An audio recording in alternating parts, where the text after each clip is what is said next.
Welcome to the Brouhaha with Dale McKee and Marshall Wood. Two sports talking sports with those in the know on the Brouhaha Show.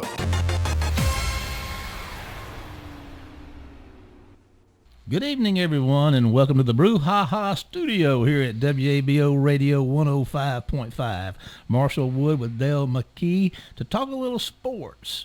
And who knows, as Andy Griffith would say, what all. Dale, good to see you today. You got another good interview lined up for us. Well, I hope so. We got a little baseball today to talking about the Biloxi Shuckers and the Atlanta Braves parent teams playing in the playoffs. And, of course, but got with me Barry Lyons, former Major League catcher for the New York Mets and a couple other teams. You know, baseball, I played a little bit when I was a child. I know, the Little League stuff and, Mr. Robert Bowen. What can you say about Mr. Bowen? He coached me. If he can coach me, he can coach anybody. But we had a lot of fun back in the day. Dale, you've probably been to a lot of professional and college baseball games. I haven't. I did make my way out to the West Coast when I was 12, and I got to see a baseball game out there between the California Angels or was it the Anaheim Angels? I don't even know which one it was. It was the Angels, and it was the Oakland Athletics. And I got to see a guy play that has come to be known as Mr. October, Reggie Jackson. I'll never forget it as long as I live. Seeing him hit a line shot off of the center field fence. It looked like it never got over head high. What a blast.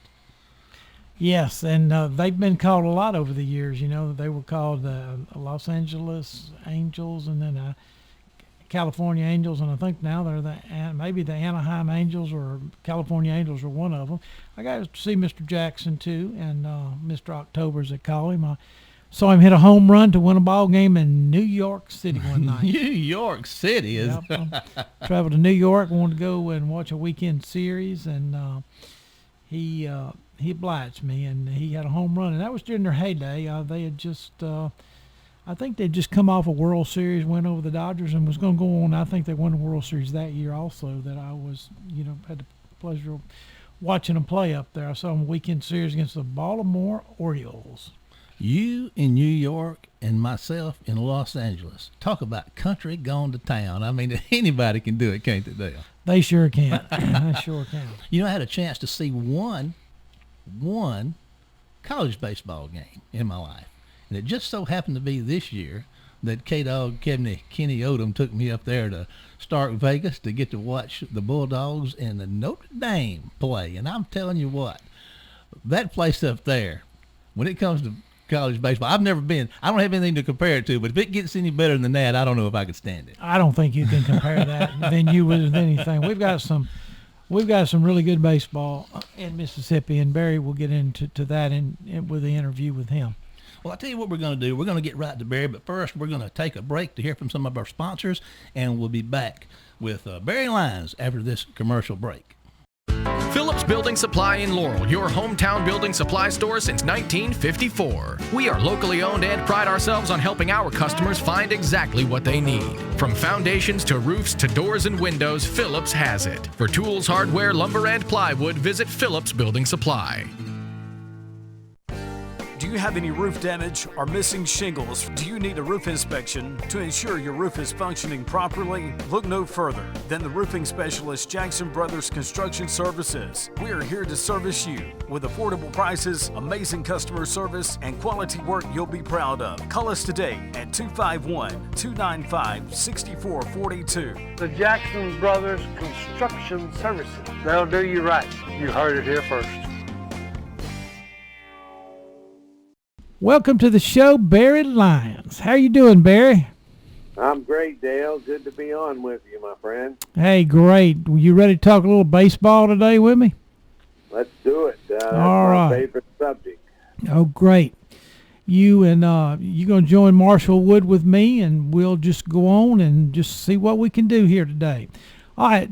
Just for a brief moment, okay? I've already introduced you to, but you just kind of go over real quick about some of your stops in your lifetime. You had 7 major league seasons and 7 minor league seasons and in the professional ranks. And just, tell us a little bit about your story. Well, I'm honored to, Dale. I was blessed to play for Coach Dave Boo Ferris at Delta State University and enjoyed a terrific college career there, and a lot of great friends, great teammates, and the greatest man, Boo Ferris. He was an amazing coach and mentor and friend, and so that experience was awesome. I was drafted by the New York Mets after my senior year, and I played in the minor league organization for 3.5 years, and made the big leagues in 1986. Was a member of the 1986 New York Mets World Championship team. Unfortunately, that season I suffered a broken forearm in early August, so I was not in uniform or a part of the postseason roster, but I was there out of uniform for most of the postseason and certainly for the World Series. So it was an experience I'll never forget, but it still stings a little bit to not have been in uniform and on that field when that time. But I played for the Mets for a better part of 4 years. Had some shining moments, had some great times, great teammates. A lot of them I'm still great friends with today. But unfortunately, I was backing up a Hall of Fame catcher named Gary Carter. So I didn't get to play as much as I would have liked to have played. But nonetheless, I enjoyed my years in New York. And after that, I bounced around for several years with the Dodgers, the Angels, then back in AAA actually for a couple of years with the Astros and Cardinals and Reds, but was very blessed to finish my major league career with the Chicago White Sox in 1995, and I was able to conclude and go out on my own terms as a Major League Baseball player. So as you mentioned earlier, 7 years in the Major League, 10 years in Major League camp, and those 3 years that I was back in AAA, I was basically the third catcher in the insurance policy, and unfortunately my number didn't get called during those years. But I cherish every moment, every memory of my career, and I'm just thankful to be able to share with you a little bit about it. Well, tell us what you're still involved in baseball, and tell us what your day-to-day life is like now. Well, late in my career, I had a vision and a hope to bring minor league baseball to my hometown of Biloxi, Mississippi. And that was something that I worked hard for and diligently for behind the scenes, out front, and any way and every way I could to bring all the parties together to make that happen. And it was a long journey and a lot of struggles and a lot of trials and tribulations during that process. But by the grace of God and a lot of people pouring into it and a lot of people getting involved and seeing the vision that I had and wanting what I had wanted, and that was to build a new ballpark in Biloxi and bring a minor league franchise there, and we were able to achieve that goal. And the Milwaukee Brewers AA affiliate, the Biloxi Shuckers,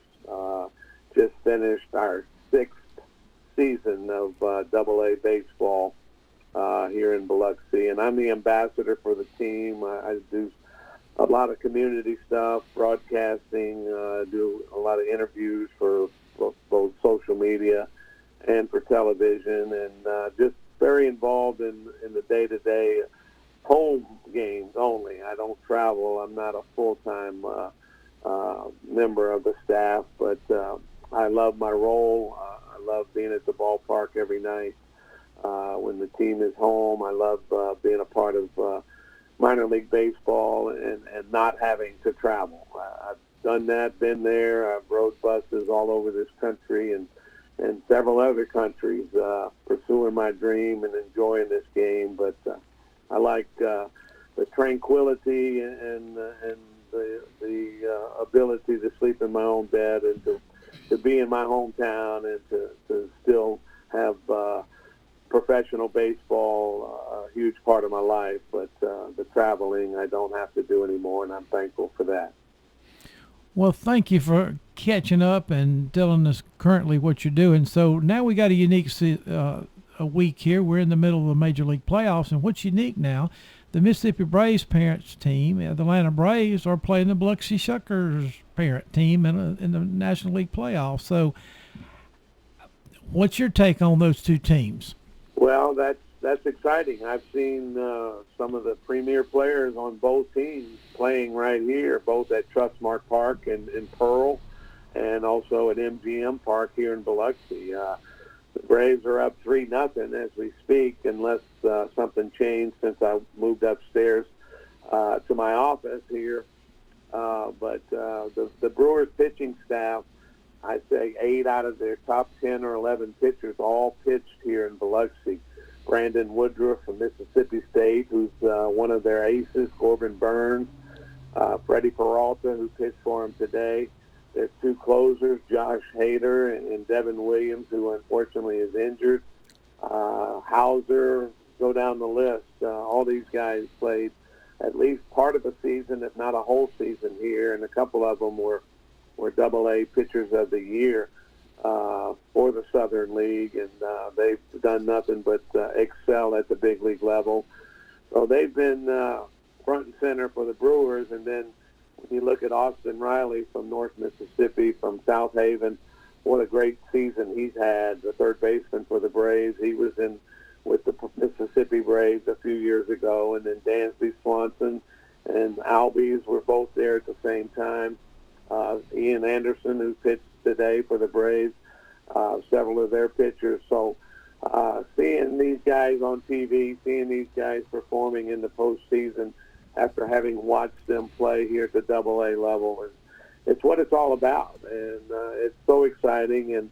And while both fan bases, both communities, whether it be Pearl and the Metro Jackson area or Biloxi and the Mississippi Gulf Coast area, a lot of people have supported both franchises, both organizations, but there's also a lot of people that have been missing the boat. They just, for whatever reason, have chosen not to come out and to enjoy the blessings of minor league baseball. And I played it, I've managed it, I've broadcasted it, I've been all over the country and many countries beyond the United States playing this game, and I've been in big cities and small towns, and minor league baseball is awesome. It's a great game. It's a great family entertainment value. There's beautiful venues. There's beautiful opportunities to get your family together, whether it's little kids all the way to elderly grandparents. There's something for you at the ballpark. There's no greater place to be. And so I love promoting baseball. I love being a part of baseball.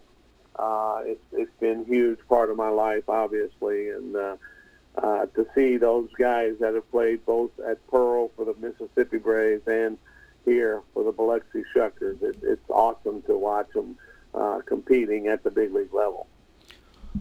Who are some of the current Shuckers that we might be seeing in the show one day?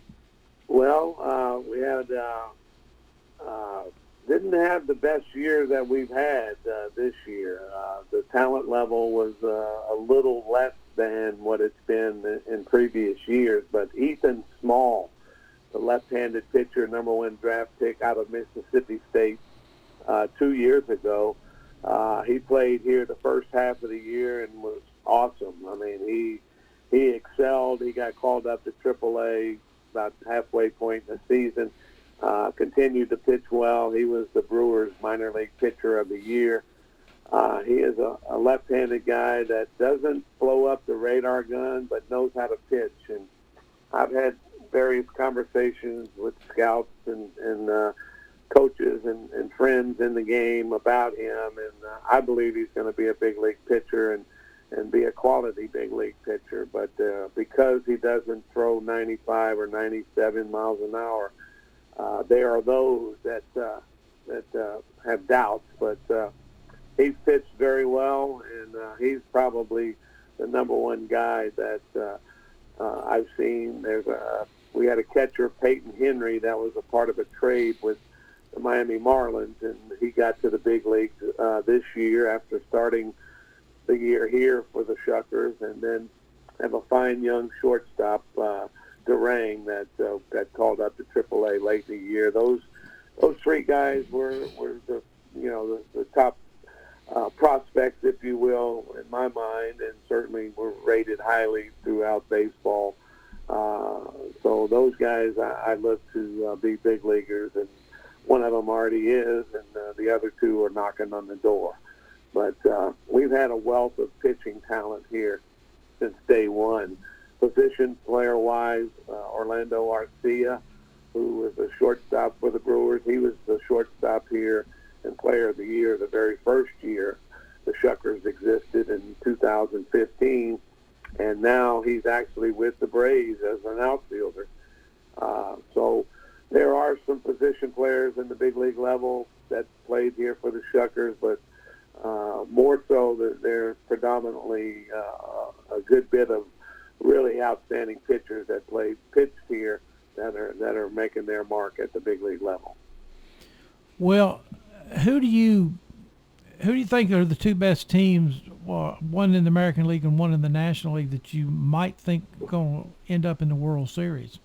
Well, that's a great question, and obviously the Giants and the Tampa Bay Rays had the best record in each league, but I'm hoping for. I hope no one with the Brewers organization hears this or gets mad at me, but I'm hoping for a Braves-Dodgers National League Series and a White Sox-Red Sox American League Series. I was fortunate to play my last year with the White Sox. There are a few people that are still involved with the organization there that was a part of the organization when I was there many years ago. But I'm envisioning the Dodgers winning it again. I think they just have a very strong and deep pitching staff, and they've got experience, obviously, and they've got a lot of players, although losing Muncy, their first baseman, to injury does hurt them a little bit. I think that in the end they're probably going to be the team that wins it all. Well, tell us about the status of college baseball in Mississippi. College baseball couldn't be any better, if you will, right now. I mean, and especially in our state of Mississippi. I mean, my goodness, you have Mississippi State, the legacy that they have there, the great program that they've had, and then winning a national championship this year. Obviously, you tip your hat to them. Ole Miss has really stepped up their baseball program in the last 15, 20 years. They've always had some talent, but they've been right there on the cusp of the College World Series, and them once, but they just can't seem to get it done in the postseason. But they've run some great talent through there, and Southern Miss has had a solid program. They went to the College World Series several years ago, but they're year in, year out, they're in the postseason and in the regionals and sometimes in the super regionals. So the top three, the big three, as they call them, have all really top-notch, big-time college baseball programs, big-time college baseball attendance marks, which you don't see at all the big schools. But baseball at every level here in Mississippi has grown to a point that it's so exciting to see. And I could never leave out or forget my alma mater, Delta State University, a Division II powerhouse that year in, year out is in the postseason, is knocking on the door, is competing in the College World Series, Division II College World Series, and we all remember the 2004 team that did finally win the national championship, and Coach Kennison and what he's done with the program has been great. But Dave Boo Ferris, the man I mentioned earlier, he founded and started the Delta State baseball program from scratch, if you will. and he developed and built this program to what it is today. And I loved Coach Boo Ferris, and as did everyone who ever got to know him. And what a great man he was, and his legacy lives on, not only through Delta State baseball or Mississippi State baseball, where he was the first full scholarship baseball player and has a great career there before becoming a Boston Red Sox pitcher, but baseball throughout the state owes a debt of gratitude and a tip of the cap to Dave Boo Ferris. The Ferris Trophy, the emblematic of the College Baseball Player of the Year in Mississippi, is a great way to honor Coach Ferris, and his memory will last forever. Well, thank you, Barry. We really appreciate you catching up, and it's good to talk with you again. And hopefully, we'll have you back on maybe in April, maybe when baseball starts back around, and maybe we can talk about the Shuckers and the Mississippi Braves again. We really appreciate your time. I'd love to, Dale. Thanks for having me on. And it's great to talk with you, and great to catch up with you again, old friend. Okay, thank you so much, Barry. Phillips Building Supply in Laurel, your hometown building supply store since 1954. We are locally owned and pride ourselves on helping our customers find exactly what they need. From foundations to roofs to doors and windows, Phillips has it. For tools, hardware, lumber, and plywood, visit Phillips Building Supply.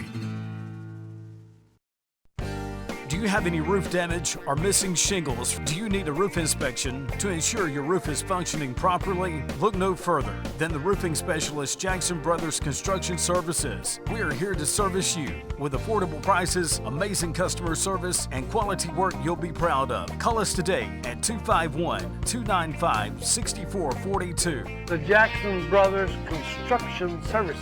They'll do you right. You heard it here first.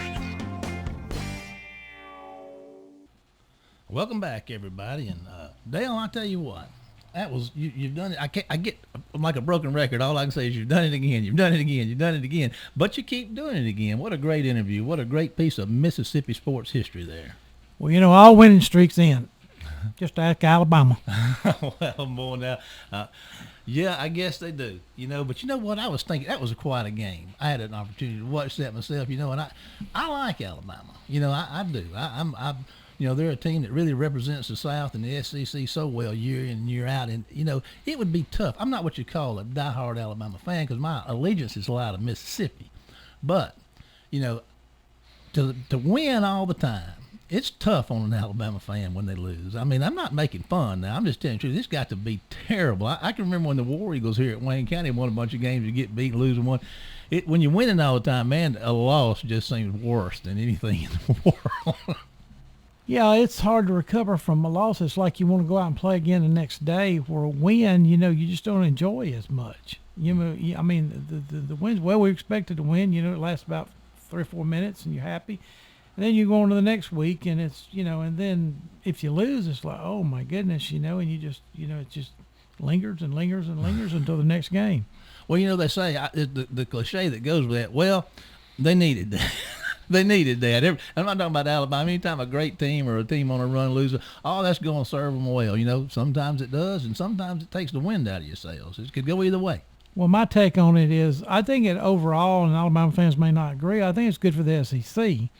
It's good for all the teams in the West because it gives them all of a sudden a little hope. I mean, they've been for the past, 7, 8 years, it seems like everybody's playing for number 2. And you just, I think it's good now. It's kind of like, oh, man, we got a chance here. Alabama can be beat. And, I mean, what's going to happen this week in Starkville? You just never know. You never know. That's why you play the game. You got to play it to see who wins.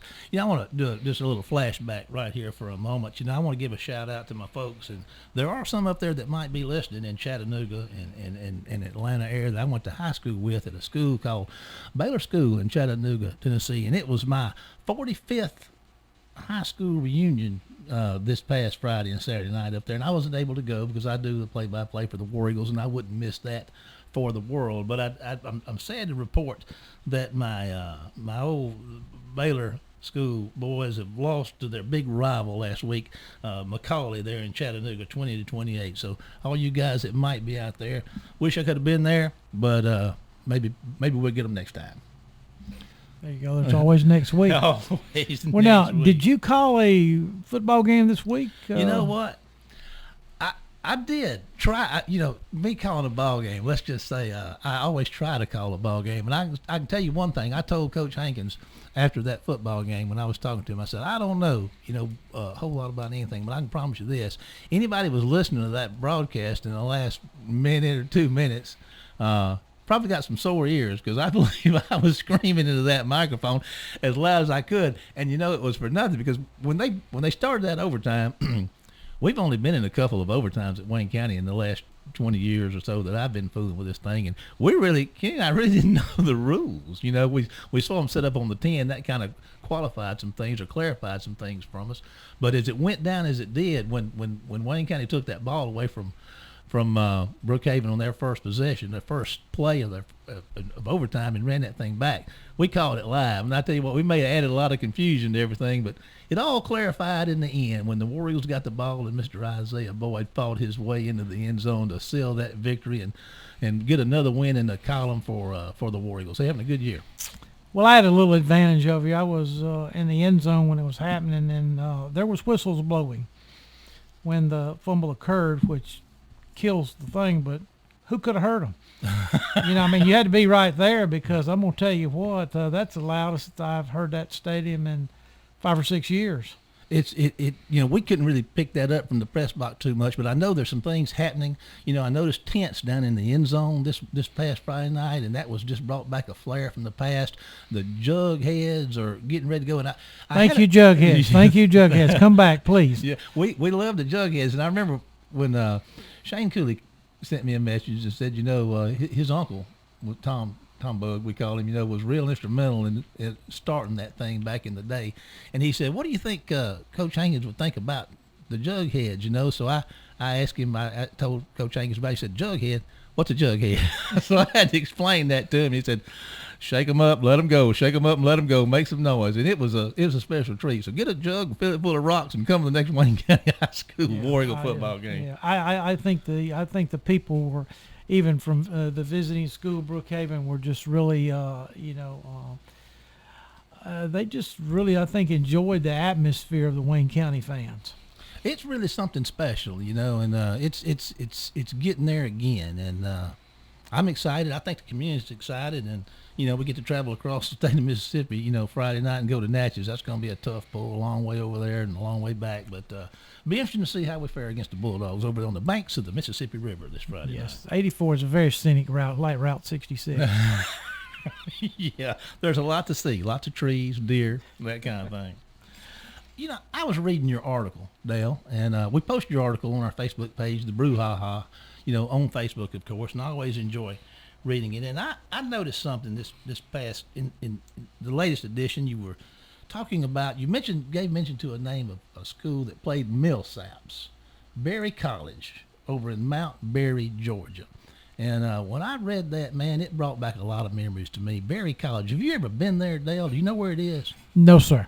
I'm going to tell you, it's a really, really special place. And if you're ever over in that area, it's between, if you draw a line from Chattanooga to Atlanta and then go west a little bit, about halfway on that line, you'll find Mount Berry and Barry College. And it was established by a lady named Martha Berry. And it was established to provide an education for the less fortunate people in that particular area. And she got it going, and we were donated some cattle to them back in the 80s for their animal science department. They invited us over and gave us a big tour of the place. And the guy that was running that show over there then told us about Miss Berry was trying to find financing for her school. And if you look at them on the internet, you're going to see some huge buildings, and they call them the Ford buildings, because she went to see Henry Ford and asked him for a donation to build some buildings on their campus. And he said, I can't help you. He said, but I'm going to give you this right here. And he handed her a dime.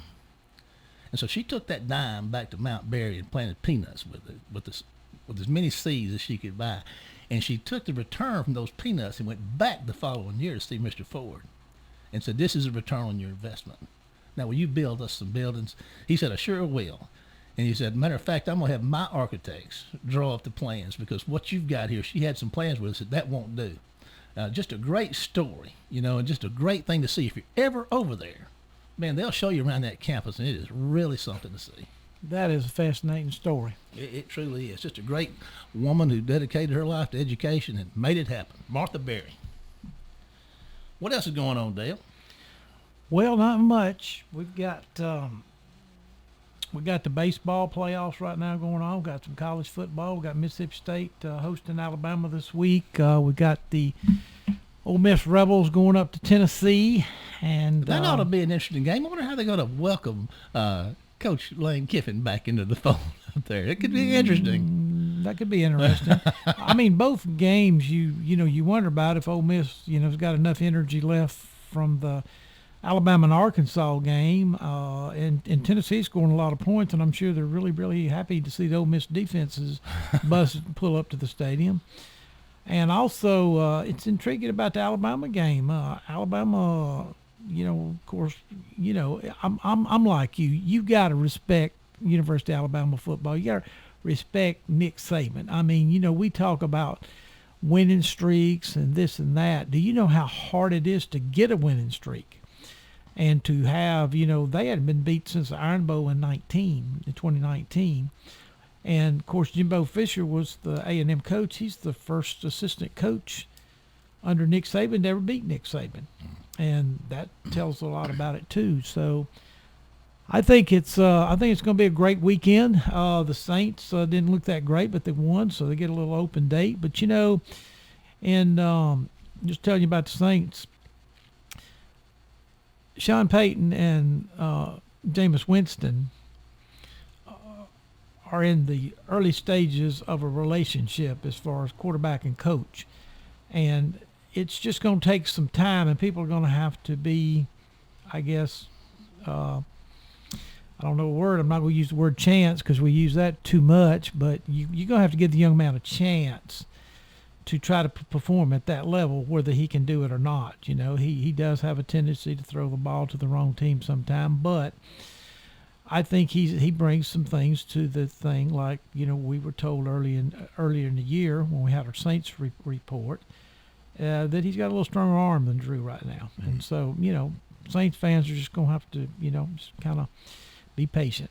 Well, he's won a lot of football games in his career, and we're about out of time, Dale, but I want to address our next week's guest you got lined up for us, Lee Roberts. Is he the color man for the Golden Eagle football? Yes, he is. He helps John Cox with the radio broadcast, and he's former USM quarterback from about 25 years ago, and he's going to be with us talking about the USM Golden Eagles football program. And he's going to talk about the present team, but also what's ahead for the Golden Eagles. Maybe a conference or something like that. Well, that's I'm a USM graduate, so I'm looking forward to that.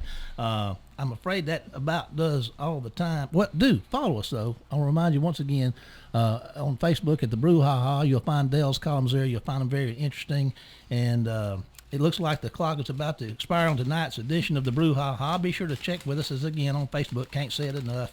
And tune in Friday as well at 6 o'clock for a replay of tonight's show. And join us again next Tuesday for more of the Brouhaha. Get us out of here, Jamie. You've been listening to the Brouhaha with Dale McKee and Marshall Wood. Heard Tuesday evening, 6 p.m. on WABO. For more of the Brouhaha, follow us during the week on Facebook and WABO.